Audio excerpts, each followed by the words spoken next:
Hi everybody, it's Curious Raven. I hope y'all's week is going great.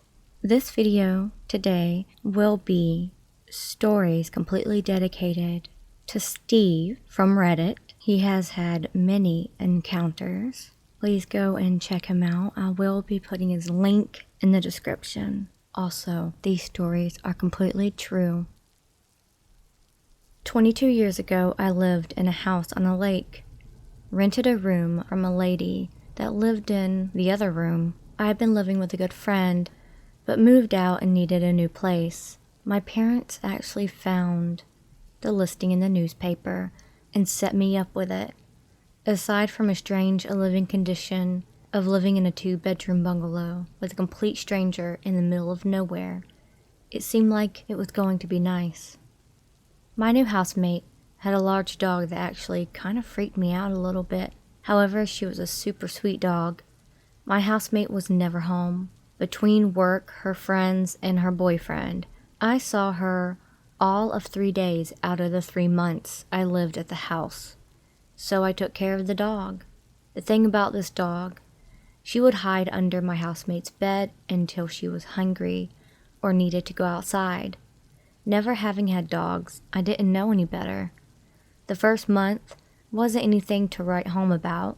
Got some awesome photos of the moon over the lake. Somewhere in this time frame, I started recognizing the facts above. I also started getting a weird vibe in the house. In fact, it wasn't in my room. I wanted to be in there only. I also only felt safe during the day. I use the term because the feeling at night was the same as you think. Something bad is about to happen. The problem was, you couldn't quantify it. I started hearing knocking noises randomly in the ceiling near the kitchen. I figured it was birds because there were a lot around. One afternoon, I decided to check out the attic crawl space located above the kitchen cabinets. It was a wood door with a single lock latch on it and a fixed handle. I had eaten lunch and climbed up there to check it out. Opened the door and didn't feel threatened or anything. I peeked my head and looked left and right over the bedrooms. It's basically an attic. Nothing special. I closed the door and climbed down. From that moment on, everything changed. The dog came out to the kitchen and stared at me, didn't move. It honestly made me very uneasy. I tried the tricks, outside, treat, play. She didn't move, so I went to my room and shut the door. In the weeks that followed, the events became more and more unnerving. I began to stop being able to sleep. I turned to leaving music on overnight, very low volume, but on.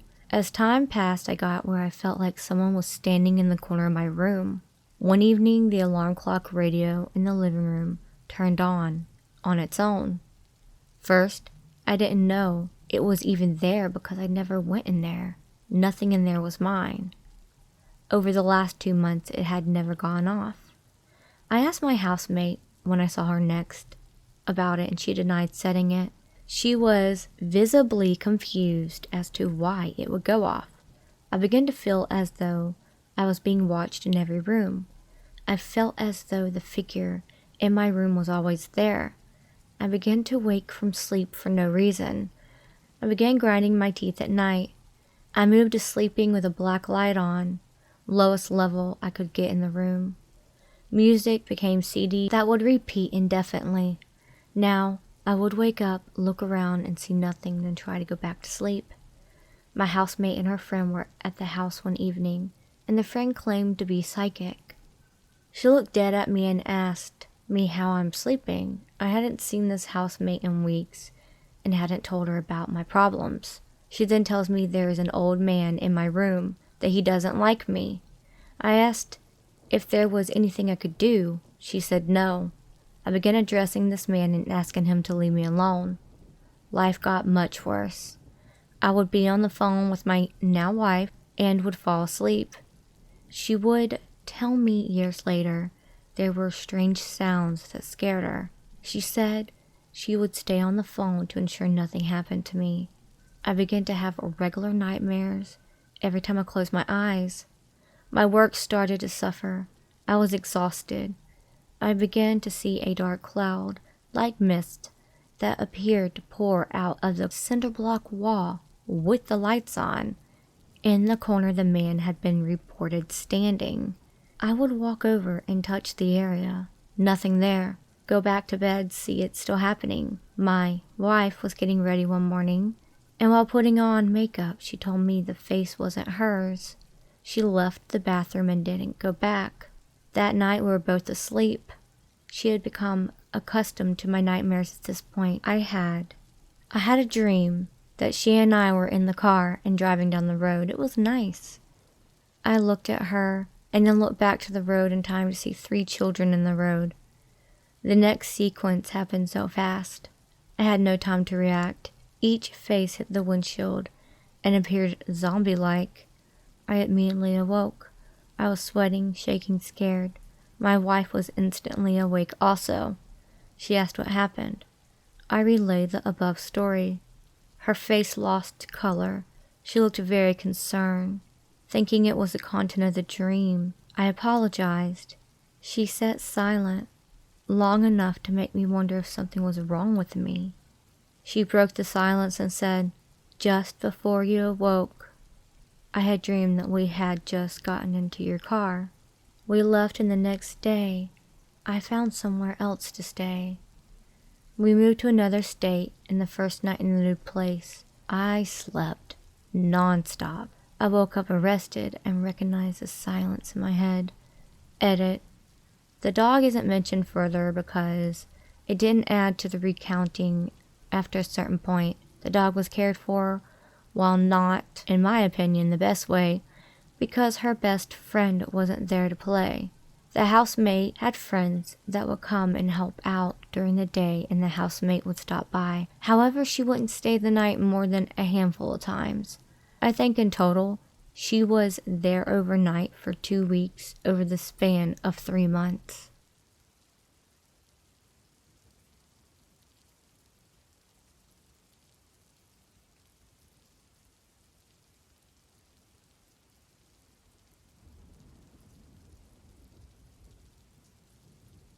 I was driving through Valley Forge one evening, and it happened to be the night of the super blood moon. Whatever type of moon it was gigantic in the sky and super bright. It was beautiful. I decided I should take a picture of it. While driving, I saw a parking area that had the gate open, so I pulled in, but stopped at the entrance, not going all the way into the lot. It was about 9 p.m. I stopped the car and got my phone. I opened my door and stepped out to set up my shot and my camera. While I was standing next to the car and aiming my camera, I began to get an intense feeling of dread. I had every hair on the back of my neck and arms standing at attention. I started to feel as though I was being approached. I dreaded the thought and decided to risk a look. When I turned around, all I found was darkness. However, the feeling got worse. I actually felt like I had found the source but was unable to see it. I turned around to face the moon and was shaking. I said into the night, "I just want to take a picture of the moon and I'll be leaving." With that, I felt a slight relief and took 2 photos. I don't think either was in focus or even what I wanted to take a picture of. I was scared. I went snap, snap, and quickly got back in the car. I shut the door and quickly put it in reverse. No way I was driving further into the lot to turn around. I never stopped there again at night. The picture is so bad, it's not even worth sharing.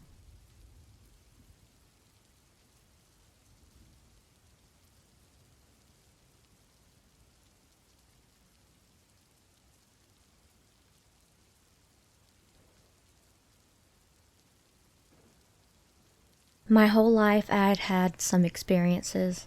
The short story is I was afraid because I was not aware of anything but the unknown. Here's my story about my first ever ghost hunt. A buddy and I bought tickets to do a ghost hunt at a local attraction. It was an investigation at this attraction that was known to have unexplained phenomenon. The attraction is aviation based and housed several authentic and vintage World War I and World War II equipment. We began the night with an open but skeptical mind, assuming it was funhouse effect type stuff. We'd seen ghost hunters and understood the equipment. We also had no expectations. The investigation was as we expected. Tour equipment use. Having never been to the venue, it was cool to see the displays as well as the stories of the equipment believed to be behind the occurrences. We had some knocking and or strange noise that weren't really explainable, however, were forgettable. The night sort of ends in the banquet hall. They had dinner, the officers' mess, and it was a piano in the nose of a B-24. The entire room was World War II decor. My buddy and I chose to sit at a back corner of the room, away from everyone, because we assumed there were parlor tricks and wanted to debunk it. The rest of the group sat at various tables near the front of the room. During our EVP session, the piano started playing. Meekly a few keys. No one was sitting at it. There were knocks and the response questions. It was so cool. I got up and walked from the table we were at to the B-24 nose just because I wanted to look at it. When I got within a foot of the nose, I felt like someone was behind me. I assumed it was my buddy and turned to see. When I turned around, there was a full white body that looked like a woman in a gown standing there. I could see through her and could definitely see my buddy was sitting at the table 20 plus feet away. It struck me that I had a K2 meter in my hand and attempted to use it. By the time I brought it away from my hip, the figure was gone. No readings remained. Coolest experience on a ghost hunt.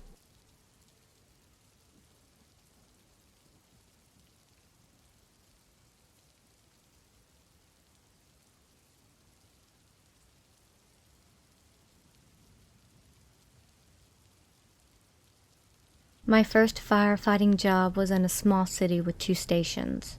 One was older, 1970s. We'll call it Station 1. And the other one was newer, 2004 Station 2. Career department with combined fire and EMS. At the time of the story, I was new and only had been on for maybe a year or two as a firefighter/EMT. First story takes place at Station 1. The guy spoke of weird occurrences constantly. Most had weird things happen they couldn't explain. Story after story. I had not really had much more than creepy feelings in different parts of the station since I started. There were parts I would not go in due to overwhelming feelings of being watched. This station had a crew bunk room where all the metal beds were laid out along each wall. There were 6 total, 4 on the hallway entry door wall and 2 on the opposite wall. The room was well illuminated by the exit sign next to the 2 beds on the far wall. A soft red light at night combined with visual acuity of having been asleep. The room is easy to see and to make out in detail. The entry door from the hallway had all manner of device attached to it to keep the light out and make the bunk room dark. The window was covered with foil and again with a black cloth taped on 4 sides. No light shined through at all. The bottom of the door had a piece of cardstock that a crew long ago had attached to keep the light out. When the door opened along the linoleum tiles, it made a soft but distinguishable clacking dragging sound. The hinges made no noise. Now that you have a picture of the room, I'll get to the story. Being the rookie, I was last to bed every night, doing chores and taking out trash. Everyone had already turned in and most were asleep. I took the bed, one over from the door. This evening, we had 2 empty beds. I began to fall asleep and heard the door open. I didn't think anything of it. It's not unusual for someone to get up and use the restroom during the night. I assumed I had not heard them leave. I peeked my eyes open and could clearly see the engineer and one of the ambulance crews asleep. In my head, I named who I had figured it would be. Then the image of the room flashed in my memory again. Everyone was still in bed. I opened my eyes again in time to see a dark figure walk past my bunk, center of room, turn towards the two beds, and disappeared. I was certain at this point that was someone that shouldn't be here. I got up and looked, but both ambulance crew members were snoring. The engineer was snoring. Someone who had just come in wouldn't be asleep already. I checked the hallway and couldn't find anyone. I returned to my bed, and within a minute or two I heard the unmistakable sound of a pass, alert, and full alarm device on our air packs that makes a loud alarm when we stop moving for 30 plus seconds. It's activated by turning on the air bottle, twisting a knob several times, and deactivated by draining air and pressing a button twice. I walked out into the bay to find the lieutenant's air pack as the culprit. First, he was a stellar firefighter and wouldn't do something dumb like leave his pack on. Second, he went to bed over 3 hours before at this point. Third, our last call was nearly 5 hours back. I checked the bottle. The knob was off all the way. I blew the air from the regulator. It was so minute. It made a quick sound. I turned off the alarm. To this day, can't explain the air pack or the dark figure. Now Station 2 has individual bunk rooms. I had one that was my usual. One night, I had a horrendous nightmare about my son dying. It felt very real. It moved me emotionally. I finally broke out of the dream and awoke sobbing. When I sat up in the pale green LED light of the smoke detector, I saw a dark mask go from standing next to my bed to quickly shrinking like it had turned towards the door to leave. I was obviously frightened and turned on the light. There was no one there or in the hallway. Another night I was in the room, catty corner from my usual. I was absolutely asleep. I felt as if someone leaned over me, got right next to my ear and whispered, "You're getting a call." As it processed in my mind, I started to open my eyes. No one was there. While I tried to figure out what had just happened, the tones dropped for a call. There was never a radio or pager in the rooms. Overhead dispatch speaker only. Of my first experiences, this one was just strange, not scary. That's a few interesting experiences I've had at work. There's more, but I'll save for another post.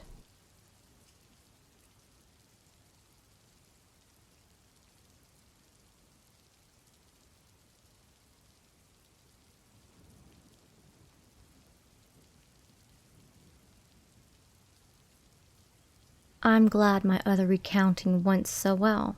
Here's another one. This one is from last year. I don't work for the same department I was at the first story. This one is a northeastern U.S. and situated directly across from a large cemetery. This firehouse has 2 rooms situated off the bay. They are not connected to any room and are on the outside wall of the building. I had chosen the frontmost room this evening. We had a busy shift. It was a long day with lots of calls, and our department also did transports for hospitals. So we had a few long-distance calls that took hours to complete. I had been on for about 6 months.